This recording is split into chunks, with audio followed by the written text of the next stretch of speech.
Have you ever felt like you were born just a little too deep for this world? Like your heart speaks a language most people never even try to understand?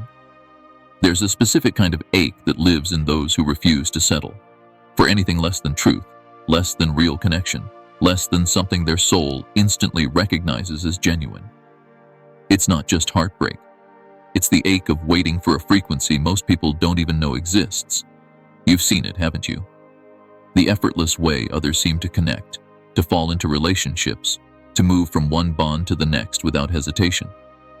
Meanwhile, you remain suspended in something much more complicated, a space between longing and discernment. You don't want just any connection, you want the right one, and so you wait, you observe, you ache. But what if this wait isn't a punishment? What if it's a form of preparation? The universe doesn't withhold love from rare souls. It refines them. It asks them to hold their ground while others rush ahead. It teaches them not to lower their standards, but to rise into the kind of person who can receive what they're actually asking for. That longing you feel, it's not a flaw. It's evidence that your soul remembers something real. Carl Jung spoke of those who cannot fake their feelings, who reject superficiality at the cellular level. These people cannot stay where there is no resonance. They cannot force connection, cannot pretend chemistry into existence. They are blessed and burdened with the need for authenticity in a world that often rewards performance. You're not broken for walking away from almost.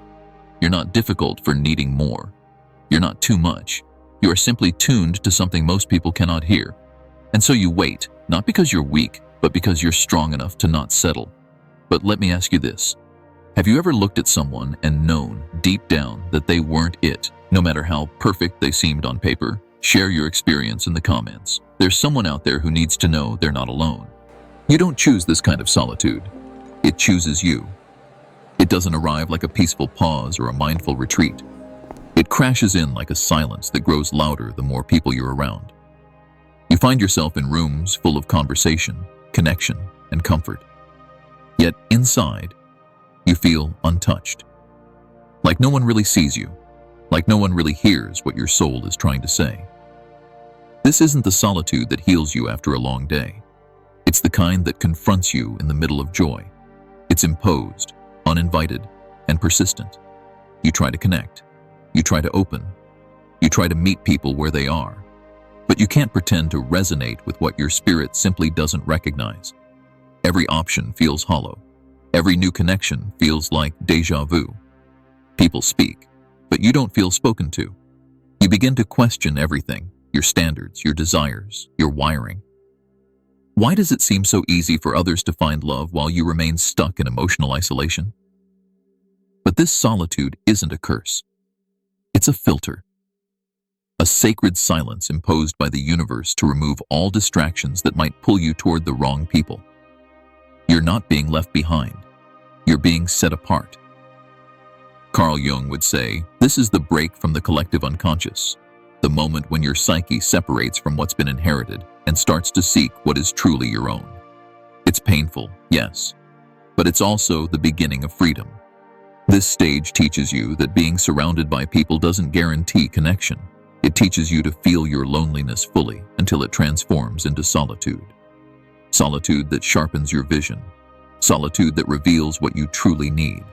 Solitude that refuses to let you waste your energy on anything that doesn't match your frequency. And let me ask you, have you ever sat in a room full of people and felt like you were the only one who wasn't really there? Share your story in the comments. You never know who needs to hear that they're not the only one. Just when your solitude starts to feel like a permanent condition, someone appears. They don't just catch your eye. They see through you. They speak in a way that bypasses your intellect and lands directly in your chest. You feel seen, known, recognized. After so long in the silence, it feels like someone finally turned the lights back on. They understand you, or at least it feels that way. Your conversations flow effortlessly. They echo your values, mirror your wounds, and awaken every hope you've tried to bury. And it feels fated, cosmic. Like maybe the universe hasn't forgotten you after all. But here's the truth. This person isn't your missing piece. They're your reflection. Carl Jung would say you've met your anima or animus, the unconscious projection of your ideal feminine or masculine energy. It's not them you're in love with. It's who you become in their presence. What you see in their eyes is actually a piece of yourself you've been searching for. This kind of connection is powerful. It feels sacred, but it comes with a hidden test. Can you tell the difference between being truly seen and being idealized? Can you resist the temptation to believe that this perfect fit is permanent truth rather than temporary reflection?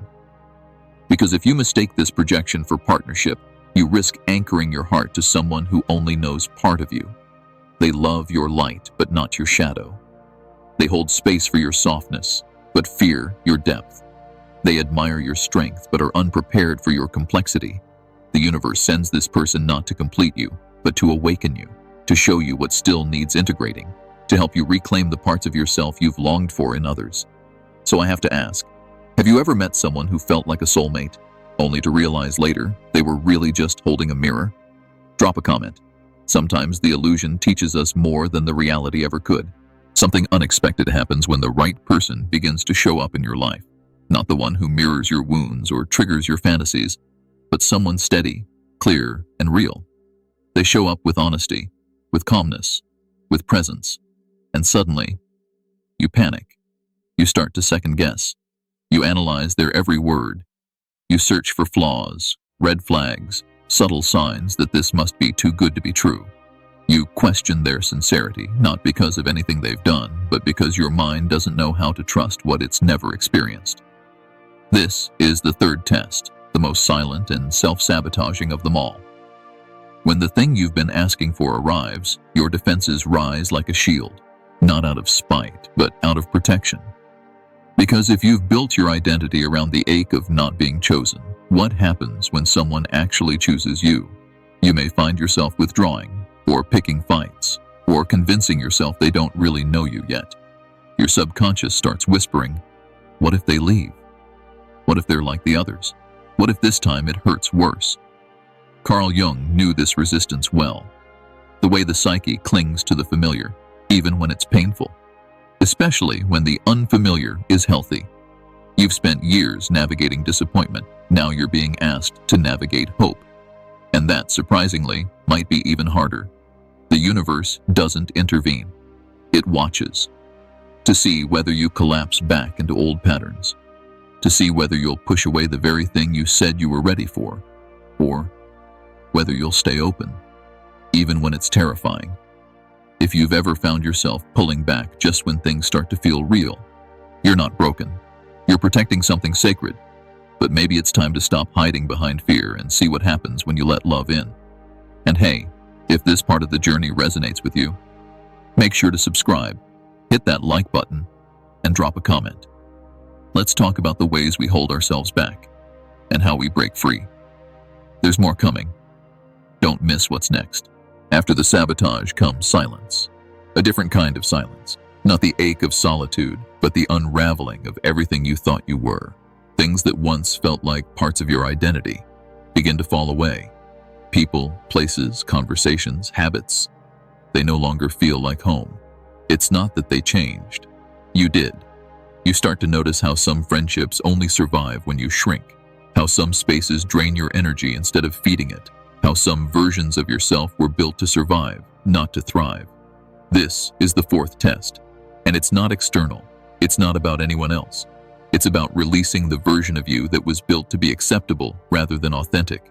The universe begins to ask harder questions. Can you let go of the identities that made you feel safe, even if they no longer feel true? Can you leave behind the comfort of being misunderstood in order to risk being fully seen? Carl Jung called this individuation, the journey of becoming who you actually are, not who the world told you to be. And it's not glamorous. It's grief. It's mourning the roles you've played, the stories you've carried, the wounds you've worn like armor. It's releasing the narrative that your pain makes you special, that your complexity makes you exempt from vulnerability. You begin to crave something different, not just a relationship, but a life that reflects who you're becoming.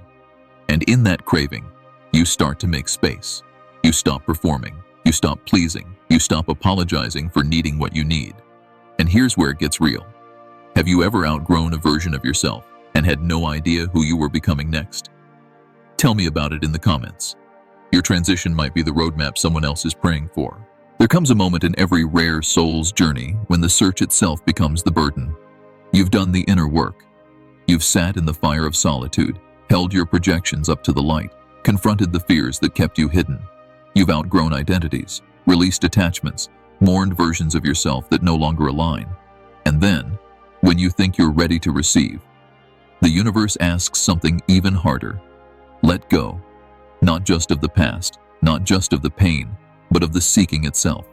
This is the fifth test, the surrender. You're not asked to abandon love. You're asked to stop needing it, to stop chasing connection like it's air, to stop tying your worth to who stays or who sees you. Instead, you begin to live your life like it already matters, like you are already enough. You decorate your solitude. You pour into your own growth. You discover how rich your inner world can be when it's no longer waiting to be rescued. This surrender isn't resignation. It's power. It's choosing peace over pursuit. It's releasing the fantasy of being found and realizing you were never lost. Carl Jung called this individuation, the state of becoming whole in and of yourself. It's the final step before true union becomes possible, because until you no longer need love, you can't truly receive it.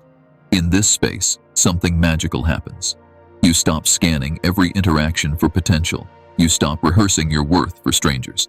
You stop molding your edges to fit into containers not built for you. And ironically, this is when love begins to move toward you. Quietly, gently, without drama. Not to complete you, but to meet you. Because now, you're not reaching from emptiness. You're offering from overflow. You no longer ask, will someone choose me? You ask, does this match the peace I've already created? So let me ask you, have you ever stopped searching only to find what you were looking for begin to appear? Drop a comment below. Your surrender might be the signal someone else has been waiting for. And then it happens. Quietly, naturally, almost without effort. Not with fireworks, not with chaos, not with intensity that burns too fast, but with calm, with clarity, with the kind of peace you didn't know love could bring. The person arrives. They don't complete you. They don't rescue you. They meet you. You recognize something instantly, not in the way they look or what they say, but in the frequency they carry. There's no pretending, no performance. They see you without needing you to explain.